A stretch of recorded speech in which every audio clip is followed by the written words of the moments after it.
जंगल के रास्ते पर दो जिंदगियां आमने सामने थीं।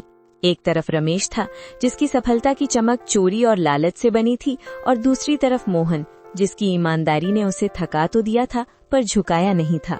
रमेश को देखते ही मोहन ने अपनी फटी चादर सही की, पर रमेश की नजरों में छिपे तानों से वो खुद को नहीं बचा सका। अरे ओ मोहन भाई, कहाँ चले सुबह सुबह अपनी इस बूढ़ी कुल्हाड़ी को लेकर? फिर वही सूखी टहनियां ढूंढने? मरे हुए पेड़ तो अब शमशान में भी नहीं मिलते, तुम अब भी जंगल में उन्हें खोज रहे हो। राम राम रमेश भाई, बस कर्म कर रहा हूँ, नसीब में जो होगा मिल जाएगा। नसीब?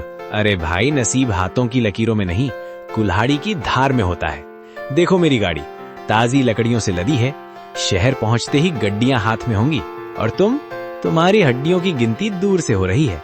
सुना है कल मंडी से खाली हाथ लौटे थे, बच्चों ने कल भी पानी पीकर रात काटी होगी। मोहन, आंखों में हल्की नमी पर आवाज में सख्ती।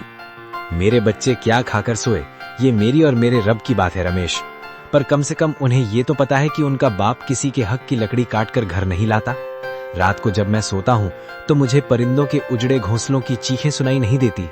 रमेश ताने मारते हुए।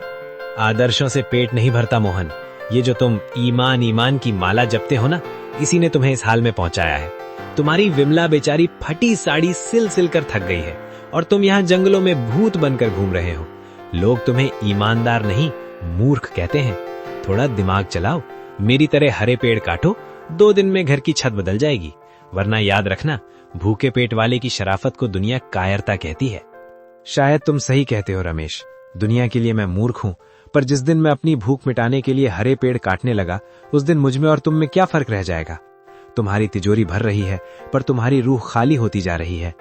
मेरी कुल्हाड़ी सिर्फ लकड़ी काटती है, किसी की दुआएं या किसी जीव का घर नहीं।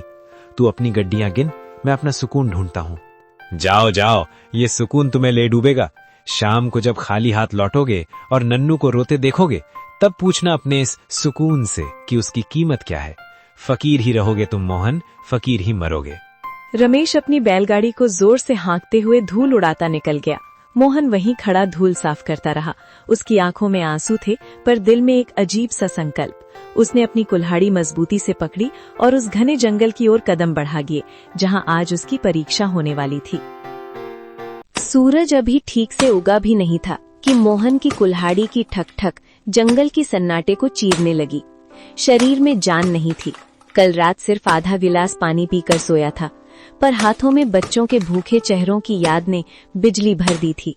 पसीना माथे से बहकर आंखों में जा रहा था, पर मोहन रुकने का नाम नहीं ले रहा था। बस थोड़ा और। आज अगर ये गट्ठर बड़ा होगा तो शहर की मंडी में अच्छे दाम मिलेंगे। नन्नू के लिए आज सूजी ले जाऊंगा, बेचारा बच्चा कल रात रोते रोते सोया है। और दीपू की चप्पलें भी तो टूट गई हैं। हे भगवान, बस आज ही लकड़ियां बिक जाएं और कुछ नहीं चाहिए। मोहन बड़ी मशक्कत से लकड़ियों का एक भारी गट्ठर अपने सिर पर उठाता है। उसका शरीर कांप रहा है, पर उम्मीद उसे चला रही है।